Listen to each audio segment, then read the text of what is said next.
गुरुदेव की जय। बंदी छोड़ कबीर परमेश्वर जी की जय। बंदी छोड़ गरीबदास जी महाराज जी की जय। स्वामी राम देवानंद जी गुरु महाराज जी की जय।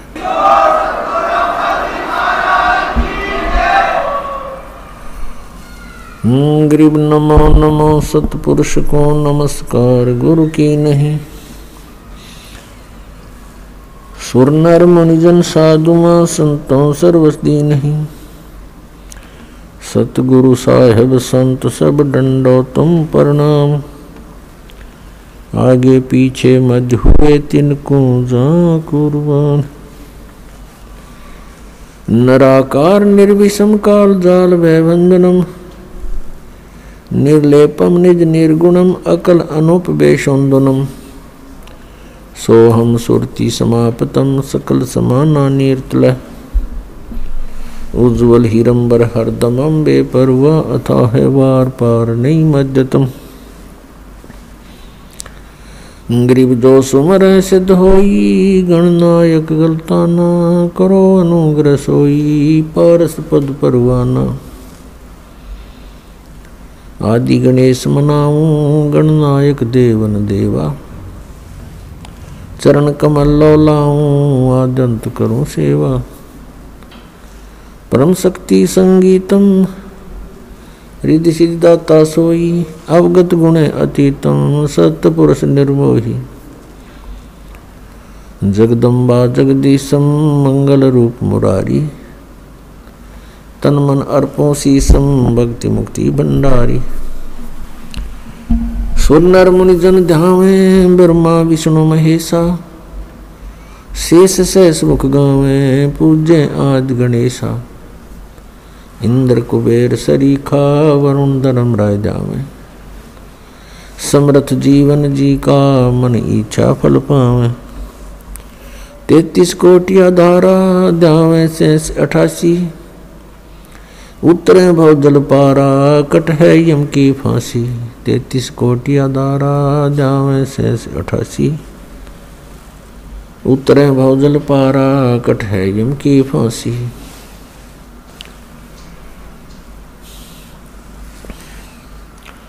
कर जोरूं विनती करूं धरूं चरण पर शीसे। गुरु जी राम देवानंद जी महाराज ने दियो नाम बख्शीश। कोटि कोटि सिजदा करूं कोटि कोटि प्रणाम। चरण कमल में राखियो मैं बांधी जाम गुलाम। कुत्ता हूँ गुरुदेव का रामपाल दास का नाम। गले प्रेम की जेवड़ी जांखें चोहा जाऊं। तो करो तो बावड़ूं दूर दूर करो तो जाऊं।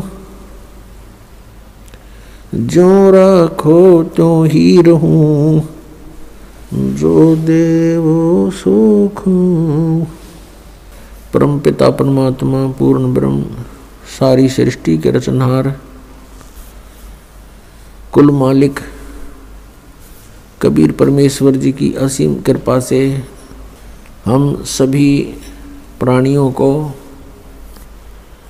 सत्संग सुनने को उपलब्ध हुआ। पुण्यात्माओं, सत्संग के अंदर यह जानकारी दी जाती है कि ये मानव शरीर प्राणी को किस उद्देश्य से प्राप्त हुआ है। हम अन्य प्राणियों को देखते हैं,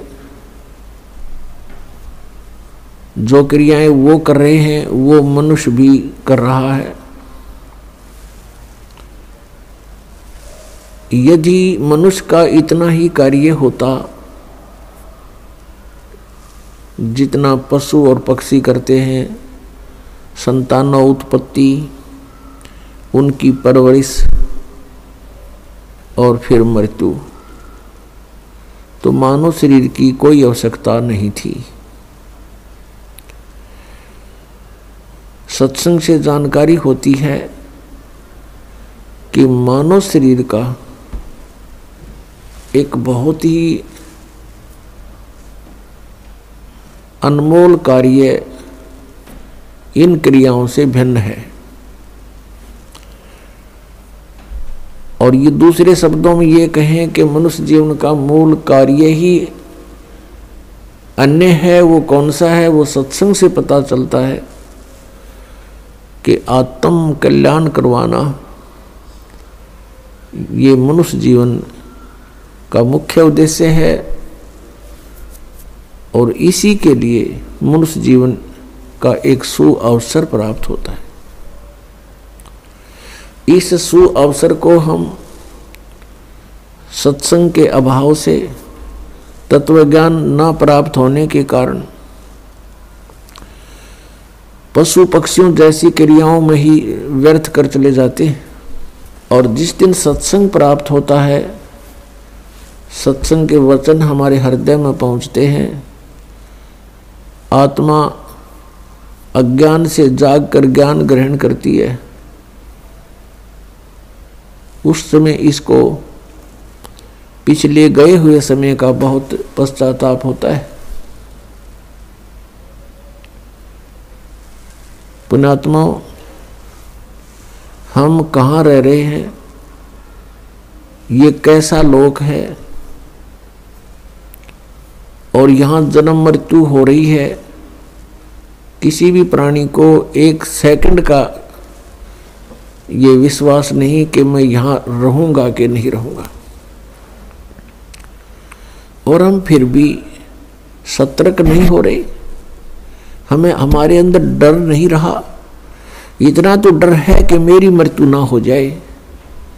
अन्य की होती है तो कारण जानकर हम संतुष्ट हो जाते हैं कि कैसे मृत्यु हुई, रोगी था, अच्छा रोगी था। दूसरे की पता लगता है कैसे मृत्यु हुई, दुर्घटना हो गई, अच्छा दुर्घटना से हो गई। तो हमें ये चिंता नहीं बनती कि कभी ऐसा हमारे साथ भी होगा। तो ये सब कारण क्या है? इसका एक कारण तो ये है कि इसका विकल्प का ज्ञान नहीं था हमें, कि ये तो ऐसा सबके साथ होता है, होता रहेगा। इसका विकल्प क्या है, ये ज्ञान नहीं था। और ये ज्ञान होगा इस सत्संग से। और सत्संग विश्व में आकर के केवल परमात्मा ही फरमाते हैं। पूर्ण परमात्मा ही स्वयं आकर के सत्संग यानी तत्व ज्ञान प्रचार करते हैं। उस परमात्मा के अतिरिक्त जो भी सत्संग का नाम लेकर के वचन सुनाए जाते हैं वो सत्संग नहीं होता। वो जनता को मिसगाइड करना और सच्चाई से दूर रखना ही वो उन वचनों का कार्य होता है। जैसा कि आप जी कोई सत्संग सुनने को प्राप्त हुआ, और ये दास वो सत्संग सुनाता है जो परमात्मा ने आकर के स्वयं अपने मुख कमल से बोला था, जिसके विषय में श्रीमद् भगवत गीता अध्याय नंबर 4 के श्लोक नंबर 32 में कहा है कि अर्जुन, जो तूने अभी ज्ञान सुना, गीता जी अध्याय नंबर 4 के श्लोक नंबर 25 से लेकर 31 तक यज्ञों की जानकारी आपने सुनी, यज्ञमीन धार्मिक अनुष्ठानों की जानकारी।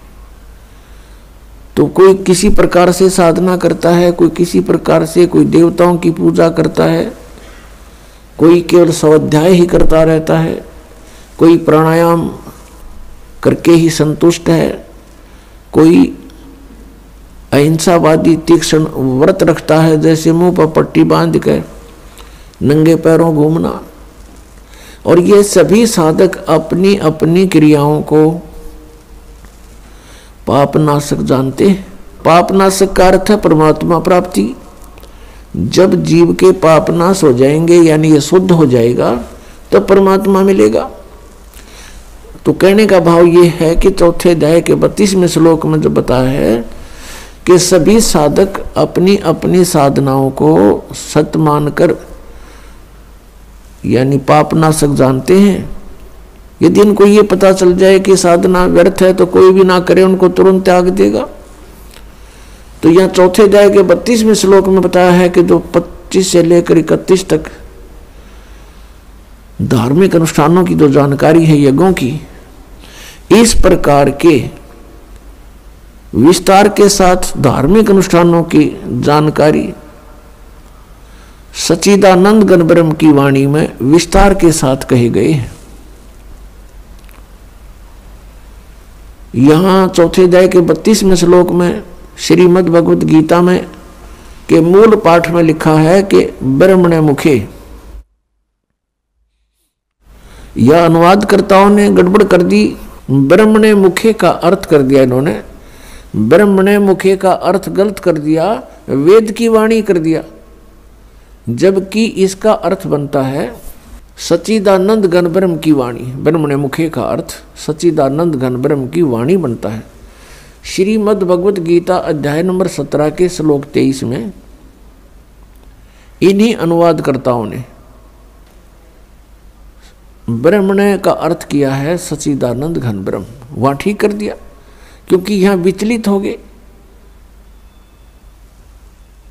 तो चौथे अध्याय के 32वें श्लोक में सच्चिदानंद इस ब्रह्मणे मुखे का अर्थ जाने सच्चिदानंद घन ब्रह्म की वाणी में। यहां पर मुखे शब्द लिखा है, ब्रह्मणे मुखे। मुखे का अर्थ होता है जो वाणी परमात्मा ने स्वयं यहां धरती पर प्रकट होकर अपने मुख कमल से बोली है, वो है तत्व ज्ञान कबीर वाणी। उस कबीर वाणी में यहां लिखना था, उस कबीर वाणी में विस्तार के साथ कहे गए हैं। और उनको जानने के बाद फिर तू सर्वथा कर्म बंधन से मुक्त हो जाएगा।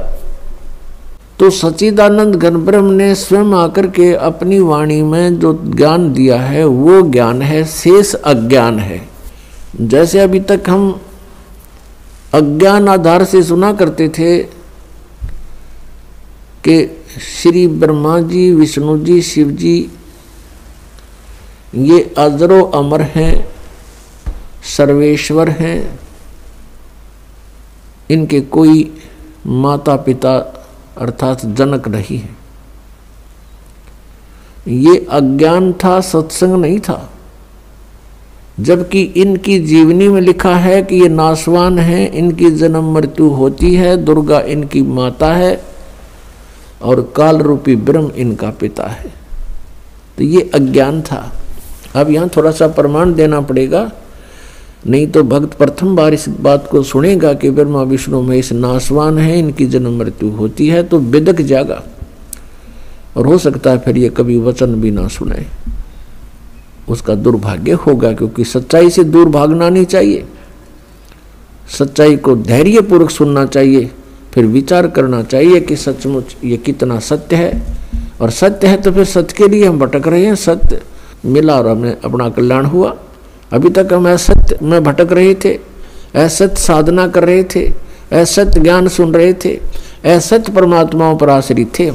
अब हमें सत्य मिलेगा तो ग्रहण करेंगे, हमारा सबका मोक्ष हो जाएगा। अब देखिएगा, थोड़ा प्रमाण दिखाते हैं श्री देवी पुराण में। देखिएगा, श्रीमद् देवी भागवत गीता प्रेस गोरखपुर से प्रकाशित है। और इसके कौन है संपादक? हनुमान प्रसाद पोदार चिमनलाल गोस्वामी। और ये गीता प्रेस गोरखपुर से प्रकाशित है, मुद्रित भी वहीं से है। गीता प्रेस प्रकाशक एवं मुद्रक हैं गीता प्रेस गोरखपुर, गोविंद भवन कार्यालय, कोलकाता का संस्थान। इसके 123 पृष्ठ को ही पढ़ेंगे, इसमें बहुत से संशय दूर हो जाएंगे।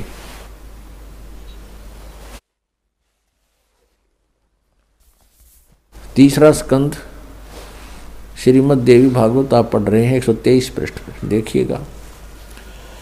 तुम भगवान विष्णु जी अपनी माता दुर्गा के विषय में कह रहे हैं स्तुति करते हुए, तुम शुद्ध स्वरूपा हो, यह सारा संसार तुम इसे उद्भासित हो रहा है।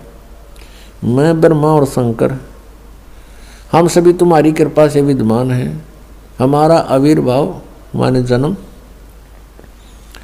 और तिरोभाव माने मृत्यु हुआ करता है। हमारा जन्म और मृत्यु हुआ करता है। केवल तुम ही नित्य हो, जगत जननी हो, प्रकृति और सनातनी देवी हो। ओह, फिर यहाँ कहा है, ये स्पष्ट लिखा है, आविर्भाव माने जन्म। भगवान विष्णु जी स्वीकार कर रहे हैं कि मैं ब्रह्मा और शंकर, हम सभी का जन्म और मृत्यु हुआ करता है। केवल तुम ही नित्य हो यानी अविनाशी हो, जगत जननी हो, प्रकृति और सनातनी देवी हो। ये भी याद रखना कि प्रकृति दुर्गा के लिए ही कहा जाता है। भगवान शंकर बोले, देवी यदि महाभाग विष्णु तुम्ही से प्रकट हुए हैं तो उनके बाद उत्पन्न होने वाले ब्रह्मा भी तुम्हारे बालक हुए। फिर मैं तमोगुणी लीला करने वाला शंकर क्या तुम्हारी संतान नहीं हुआ? अर्थात मुझे भी उत्पन्न करने वाली तुम ही हो शिवे। संपूर्ण संसार की सृष्टि करने में तुम बड़ी चतुर हो। इस संसार की सृष्टि, स्थिति और संहार में तुम्हारे गुण सदा समर्थ हैं। उन्हीं तीनों गुणों से उत्पन्न हम ब्रह्मा, विष्णु एवं शंकर नियमानुसार कार्य में तत्पर रहते हैं। अब पुण्यात्माओं, इस श्रीमद् देवी भागवत यानी देवी पुराण ने चंद पंक्तियों में ये 5 कंसेप्ट क्लियर कर दिए। नंबर 1, ब्रह्मा विष्णु महेश नाशवान है, इनकी जन्म मृत्यु होती है, ये इनकी जीवनी में लिखा है। और नंबर 2, प्रकृति दुर्गा को कहते हैं। नंबर 3, दुर्गा इन ब्रह्मा विष्णु महेश की माता है। और नंबर 4, ये कहते हैं हम तो केवल नियमित कार्य ही कर सकते हैं, यानी जिसके संस्कार में दुख या सुख जैसा है उसको एज इट इज दे सकते हैं, उसमें हम कोई परिवर्तन नहीं कर सकते। और 5वां ये हो गया कि रजगुण ब्रह्मा, सतगुण विष्णु, तमगुण शिव जी है, कि इन तीनों गुणों से उत्पन्न हम। तो पुण्यात्माओं, अभी तक जो ये ज्ञान दिया करते थे वो दंत कथा थी, अज्ञान था, वो सत्संग नहीं था। और आज तक पवित्र हिंदू धर्म के जो गुरु मार्गदर्शक माने जाते थे, ऋषि, महर्षि, मंडलेश्वर, वो अपने सदग्रंथों से भी परिचित नहीं थे। विचारणीय विषय है कि एक अध्यापक विद्यार्थियों को आउट ऑफ सिलेबस पढ़ाता है, पाठ्यक्रम से अलग ज्ञान देता है, वो उनका मित्र नहीं शत्रु है। तो आज तक जितने भी हमारे पवित्र हिंदू धर्म के जो मार्गदर्शक थे वे टीचर कहलाते थे, लेकिन वो टीचर नहीं थे, वो महाअज्ञानी थे। उन्होंने अपने सदग्रंथों को अर्थात पाठ्यक्रम की पुस्तकों को भी नहीं ढंग से पढ़ा, नहीं समझा, एक लोक वेद बना के पूरे मानव समाज को भ्रमित कर दिया।